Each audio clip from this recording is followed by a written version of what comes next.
Bismillahirrahmanirrahim. Assalamualaikum warahmatullahi wabarakatuh. Innal hamdalillah nahmaduhu wa nasta'inuhu wa nastaghfiruh wa na'udzu billahi min shururi anfusina wa min sayyiati a'malina. Man yahdihillahu fala mudilla lahu wa man yudlil fala hadiya lahu. Asyhadu an la ilaha illallah wahdahu la syarika lah wa asyhadu anna Muhammadan abduhu wa rasuluh. Allahumma salli wa sallim wa barik ala nabiyyina Muhammad wa ala alihi wa ashabihi wa man tabi'ahum bi ihsanin ila yaumiddin, amma ba'd. Jamaah kajian rahimani wa rahimakumullah yang semoga senantiasa dirahmati oleh Allah. Alhamdulillah, tidak lupa marilah kita memanjatkan segala puji dan syukur kehadirat Allah Subhanahu wa taala yang telah memberikan kepada kita nikmat-nikmatnya sehingga pada kesempatan pagi kali ini kita bisa kembali bertemu di dalam majelis ilmu yang mulia ini. Kemudian salawat serta salam semoga senantiasa tercurahkan kepada suri tauladan kita Nabi Muhammad sallallahu alaihi wasallam dan juga kepada para keluarganya, sahabatnya dan para pengikutnya hingga hari akhir nanti. Jamaah yang dirahmati oleh Allah, insyaallah pada kesempatan pagi kali ini kita akan kembali lanjutkan kajian kita membahas kitab At-Tauhid yang ditulis oleh Syekh Muhammad bin Abdul Wahhab rahimahullah ta'ala. Dan insyaallah pada kesempatan pagi kali ini kita akan membahas yaitu bab ma jaa fi nusrah, bab tentang nusrah. Jamaah yang dirahmati oleh Allah, apa yang dimaksud dengan nusrah? Nusrah ini secara bahasa itu berasal dari kata nasyara. Nasyara yang artinya yaitu membuka. Dan adapun secara istilah yang disebut nusrah yaitu hallu sihri anil mashur, yaitu menghilangkan sihir dari orang yang terkena sihir. Ini definisi atau pengertian nusrah secara bahasa, yaitu menghilangkan sihir dari orang yang terkena sihir. Ini definisi nusrah secara bahasa. Nah, kemudian jamaah yang dirahmati oleh Allah, nusrah ini ada dua macam ya. Nusrah ini ada dua macam. Yang pertama yaitu nusrah dengan cara yang syar'i. Nusrah menghilangkan sihir dari orang yang terkena sihir dengan cara yang syar'i, yaitu dengan menggunakan ruqyah yang syar'i, kemudian dengan menggunakan obat-obatan atau dengan menggunakan doa tertentu. Nah, maka yang seperti ini dibolehkan. Nah, kemudian yang kedua, jenis nusrah yang kedua yaitu nusrah dengan menggunakan sihir. Nusrah dengan menggunakan sihir, menghilangkan sihir dengan menggunakan sihir juga. Ini yang kedua. Nah, dan cara melawan sihir dengan sihir ini macam-macam ya. Cara melawan sihir dengan sihir ini bentuknya macam-macam. Ada di antaranya orang yang terkena sihir kemudian dia datang ke tukang sihir. Kemudian tukang sihir tersebut dengan bantuan syaitan tentunya, yaitu memberitahukan kepada orang yang terkena sihir tadi tempat puhul atau tempat alat-alat yang dijadikan sebagai sarana untuk mensihir. Apakah itu boneka, apakah itu berupa tali atau yang lainnya. Jadi tukang sihir tadi menunjukkan puhulnya, sarana yang digunakan untuk nyihir, tempatnya ada di sini. Nah, kemudian orang yang disihir tadi mengambil puhul atau alat tersebut kemudian dimusnahkan, kemudian dirusak. Ini termasuk menghilangkan sihir dengan sihir. Orang terkena sihir kemudian dia datang ke tukang sihir minta agar sihirnya dihilangkan, kemudian tukang sihir tersebut menunjukkan tempat buholnya, tempat alat yang digunakan untuk menyihir, kemudian dimusnahkan. Nah, ada juga bentuk lainnya, yaitu yang tukang sihir sendiri yang pergi nyari buholnya tadi, kemudian tukang sihir tersebut yang merusaknya. Nah, kemudian ada juga di antara bentuk yang lainnya, ketika orang yang terkena sihir datang ke dukun, kemudian minta diobati, kemudian dilakukan dengan cara sihir, di antaranya itu dengan melakukan beberapa perkara. Dengan melakukan beberapa perkara, misalkan nyembelih ayam yang cirinya seperti ini, atau nyembelih kambing, atau menyediakan bunga yang seperti ini, bunga 7 taman, kemudian menyediakan air yang diambil dari 7 sumur misalkan, dan sebagainya. Nah, ini diantara bentuk penanganan sihir yang dilakukan oleh dukun. Jadi sihir dilawan dengan sihir juga. Kemudian juga diantara bentuk yang lainnya, yaitu ketika ada orang yang terkena sihir kemudian datang ke tempatnya dukun atau paranormal atau yang lainnya, kemudian dukun tersebut memberikan jampi-jampi, tulisan-tulisan tertentu, ya, atau jimat-jimat tertentu.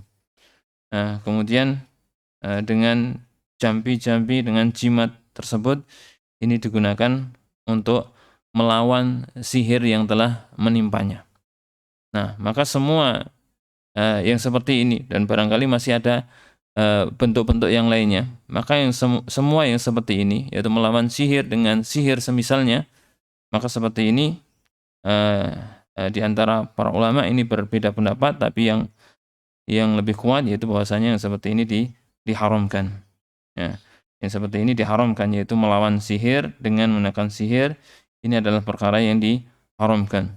Ini pendapatnya sebagian ulama dari Hanabilah, demikian juga pendapatnya Ibnu Taimiyah, Ibnu Qayyim, demikian juga ulama-ulama belakangan seperti Syekh bin Baz, Syekh Ibnu Utsaimin, dan juga yang lainnya. Dan ini juga merupakan pendapat dari ulama-ulama dalam mazhab Maliki dan juga dalam mazhab Syafi'i. Jadi mereka mengharamkan nusrah yang maknanya yaitu melawan sihir dengan menggunakan sihir yang semisalnya. Pendapat yang rajih, pendapat yang kuat, bahwasanya yang seperti itu dibolehkan. Nah, meskipun tidak diingkari bahwasanya ada sebagian ulama yang membolehkan, diantaranya ulama-ulama Hanabilah, mereka membolehkan, meskipun ini adalah pendapat yang lemah. Insyaallah nanti akan kita bahas. Nah, jadi pendapat mereka adalah pendapat yang lemah. Baik, jamaah yang dirahmati oleh Allah, ya, karena yang namanya nusrah, yaitu mengobati sihir dari orang yang terkena sihir, ini ada sebagiannya yang dengan menggunakan sihir yang semisal, padahal sebelumnya sudah kita ketahui bahwasanya sihir ini termasuk perkara yang diharamkan, maka pembahasan ini perlu dibahas dalam kitab tauhid ini. Nah, perlu dibahas dalam kitab tauhid ini. Kenapa? Karena sebagian dari nusrah itu ada yang bisa merusak tauhid seseorang. Nah, baik, kemudian di sini disebutkan oleh mu'alif Syekh Muhammad bin Abdul Wahhab, yaitu beberapa riwayat yang berkaitan dengan pembahasan ini. Yang pertama yaitu dari Jabir bin Abdullah. Beliau mengatakan, an Jabir anna Nabiy sallallahu alaihi wasallam su'ila anin nusrati wa qala hiya min amali syaitan. Rawahu Ahmad bisanadin jayyid wa Abu Dawud wa qala su'ila Ahmad anha wa qala Ibnu Mas'ud yaqrahu hadha kullahu. An Jabir, dari Jabir, yaitu dari Jabir bin Abdullah, anna Nabiya, bahwasanya Nabi sallallahu alaihi wasallam su'ila, ditanya, ani nusrah, tentang nusrah. Bahwasanya Nabi sallallahu alaihi wasallam ditanya tentang nusrah. Faqala, maka kemudian beliau mengatakan, hiya min amali syaitan. Itu adalah termasuk perbuatan syaitan. Jadi Nabi sallallahu alaihi wasallam ditanya tentang nusrah. Maka beliau mengatakan bahwasanya itu termasuk perbuatan syaitan. Rawahu Ahmad, diriwayatkan oleh Imam Ahmad, bisanadin jayyid, dengan sanad yang bagus, wa Abu Dawud, dan diriwayatkan oleh Abu Dawud, wa qala, dan beliau berkata, su'ila Ahmad anha, Imam Ahmad ditanya tentangnya, yaitu tentang nusrah. Faqala, maka beliau mengatakan, Ibnu Mas'ud yaqrahu hadha kullahu. Ibnu Mas'ud, ya, Ibnu Mas'ud membenci itu semuanya. Membenci itu semuanya. Yaqrahu, membenci, makruh, ini adalah istilah yang di kalangan para salaf maksudnya adalah haram. Ya. Jadi disebutkan riwayat dari Ibnu Mas'ud, ya, bahwasanya Ibnu Mas'ud beliau membenci nusrah semuanya. Yang dimaksud membenci, makruh di sini adalah haram.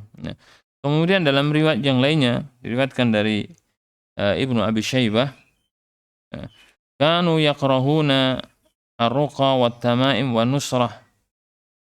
Bahwasanya mereka, itu para sahabat, para sahabat, sahabatnya Ibnu Mas'ud, mengatakan bahwasanya mereka itu membenci yang namanya ruqyah, yaitu membaca jampi-jampi, mantra-mantra, kemudian tamaim, tamimah, jimat-jimat, wa nusrah, dan juga nusrah.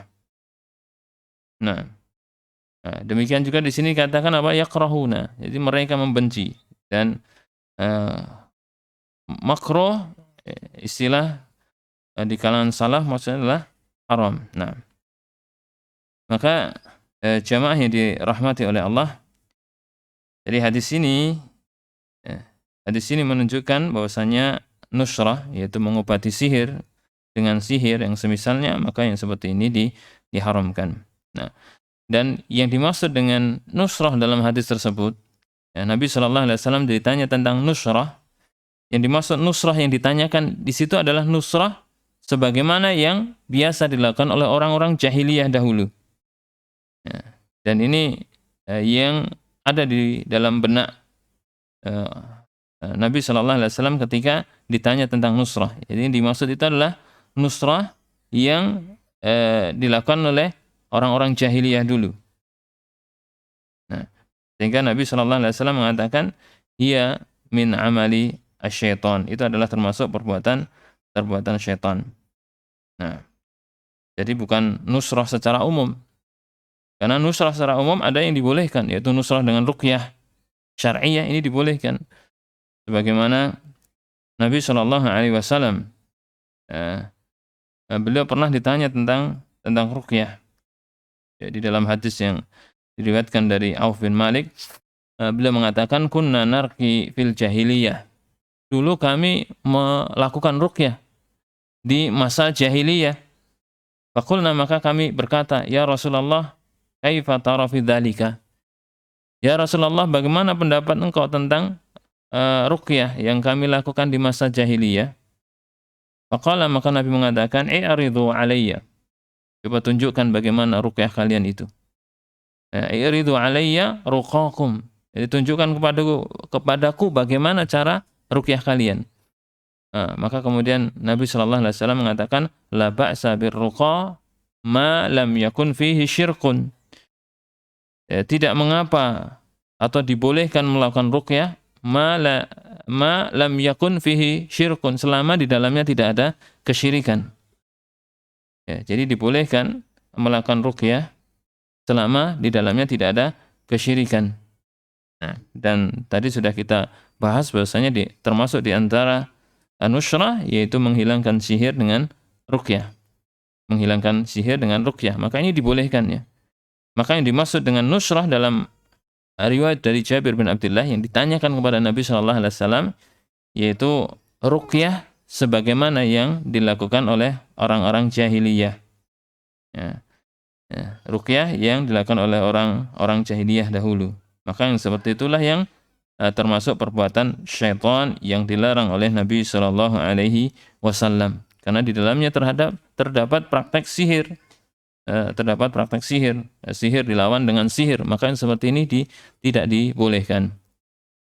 Nah, baik, di antara faedah yang bisa kita ambil dari riwayat ini yang pertama yaitu an-nahyu anin nusrah ala sifati allati ta'maluha al-jahiliyah li'anna sihrun wa sihrun kufrun.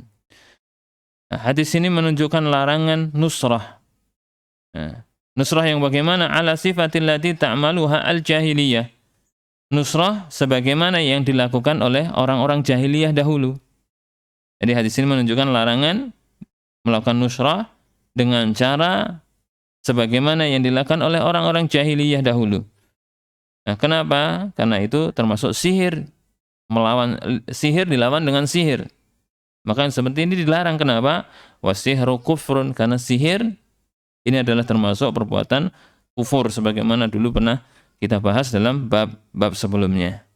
Nah, baik, kemudian di antara faedah yang lainnya yang bisa kita ambil dari hadis ini yaitu masyru'iyatu su'alil ulama amma ushkila hukmuhu. Wa hadaran minal wuqu'i fil mahdhur. Hadis ini menunjukkan disyariatkan untuk bertanya kepada para ulama tentang perkara-perkara yang dia tidak jelas hukumnya, yang tidak jelas hukumnya baginya. Ya, disyariatkan bertanya kepada para ulama tentang perkara-perkara yang baginya tidak jelas hukumnya. Nah, jadi ketika seorang menghadapi suatu permasalahan yang mana dia tidak tahu hukum masalah tersebut boleh atau tidak, maka hendaknya dia bertanya kepada ulama. Hendaknya dia bertanya kepada ahlul ilmi yang mengetahui hal tersebut sehingga menjadi jelas.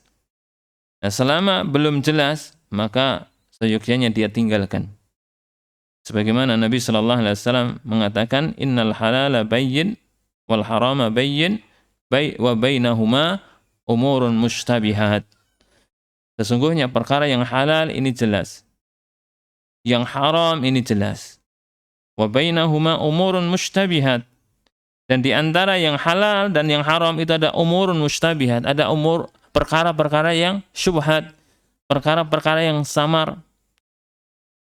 La ya'lamuhunna katsirun minan nas, yang banyak orang yang tidak mengetahuinya. Ya, banyak orang yang tidak mengetahuinya. Ini perkara samar, apakah halal, apakah haram.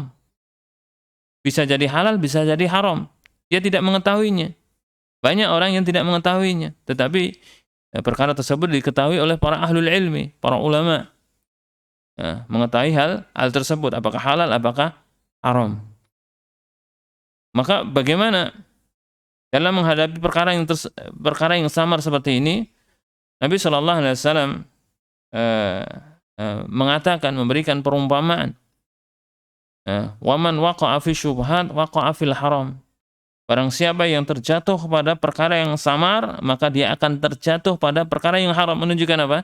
Menunjukkan bahwasanya ketika dia menghadapi perkara yang samar, hendaknya dia tanyakan kepada orang yang lebih tahu. Dia tinggalkan harusnya hingga dia bertanya. Jadi sebelum dia jelas hukumnya bagi dirinya, maka hendaknya dia tinggalkan. Nah, kenapa? Karena barang siapa yang terjatuh dalam perkara yang syubhat, yang samar, yang tidak jelas tadi, maka waqa'a fil haram. Maka dia akan terjatuh ke dalam perkara yang haram. Ar-ra'i yar'a haulal hima. Sebagaimana seperti seorang pengembala yang mengembalakan ternaknya di sekitar daerah larangan. Dia mengembalakannya bukan di daerah larangan, tetapi ada di dekat daerah larangan. Maka ini seperti perkara yang syubhat.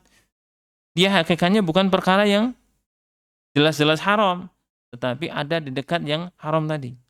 Maka apa? Khawatir nanti akan terjatuh di dalamnya. Yushiku ayar ta'afi, sebagaimana gembalaan tadi, dikhawatirkan nanti akan masuk daerah larangan. Demikian pula orang yang menghadapi perkara yang syubhat, yang samar, yang belum jelas. Kalau dia biasa melakukan hal-hal yang seperti itu, nanti dia akan terjatuh kepada perkara yang diharamkan. Maka hendaknya dijauhi. Nah, dan kalau dia ingin kejelasan tentang perkara yang samar tadi, hendaknya dia bertanya kepada para ulama. Sehingga dalam hadis Nabi mengatakan, la ya'lamuhunna katsirun minan nas. Tidak mengetahuinya banyak dari kalangan manusia. Ada yang atau banyak yang tidak tahu. Tetapi apa? Ada juga yang mengetahui, yaitu para ulama. Maka hendaknya ketika kita menghadapi seperti ini, kita bertanya kepada para ulama. Nah, sebagaimana yang disebutkan di dalam hadis ini, itu para sahabat ketika mereka belum jelas tentang nusrah ini dibolehkan atau tidak. Nah, bisa jadi itu dibolehkan, bisa jadi itu dilarang. Maka kemudian mereka bertanya kepada Nabi Shallallahu Alaihi Wasallam. Kemudian Nabi Shallallahu Alaihi Wasallam memberikan jawaban, yaitu hiya min amali syaitan. Itu yaitu nusrah yang dilakukan oleh orang-orang jahiliyah, mengobati orang yang terkena sihir dengan cara jahiliyah, yaitu dengan menggunakan sihir yang semisalnya. Maka yang seperti ini termasuk perbuatan syaitan. Kenapa? Karena dilakukan dengan bantuan syaitan, dengan perantara syaitan. Maka ini termasuk bentuk sihir yang dilarang di dalam syariat. Nah, baik. Kemudian kita lanjutkan yang berikutnya. Wa fil Bukhari an Qatadata qultu libnil Musayyib rajulun bihi tibbun aw yu'akhadhu an imra'atihi ayuhallu anhu aw yunashshar qala la ba'sa bihi innama yuriduna bihi al-islah wa amma ma yanfa'u falam yunha anhu. Wa yurwa anil Hasan annahu qala la yuhallu as-sihru illa sahirun. Qala Ibnul Qayyim an-nusrah hillu sihri anil mashur wa hiya naw'an hillu bisihrin mislihi wa huwa alladhi min amali syaitan wa alaihi yuhmalu qawlul Hasan wa yataqarrab an-nashiru wal muntashiru ila syaitan bima yuhibbu wa yubtilu amaluhu anil mashhur. Wa thani an-nusrah biruqyah wa ta'awudat wal adwiyah wa da'awat al-mubah fahuwa jaiz. Nah, wa fil Bukhari, dan di dalam Sahih Bukhari, an Qatadah, riwayat dari Qatadah ibnu Di'amah as-Sadusi, qultu, aku berkata, yaitu Qatadah berkata kepada Ibnu Musayyib, yang mengatakan Ibnu Musayyab, rajulun bihi tibbun. Rajulun, ada seorang yang bihi tibbun, yang dia terkena sihir. Au yu'akhadhu an imra'atihi, atau dia diguna-gunai, disihir sehingga dia tidak bisa menggauli istrinya. Nah, ini ada ya. Seorang yang disihir, yang sebelumnya dia biasa menggauli istrinya, tetapi begitu kena sihir langsung berubah drastis 180 derajat, kemudian nggak bisa. Ini terjadi.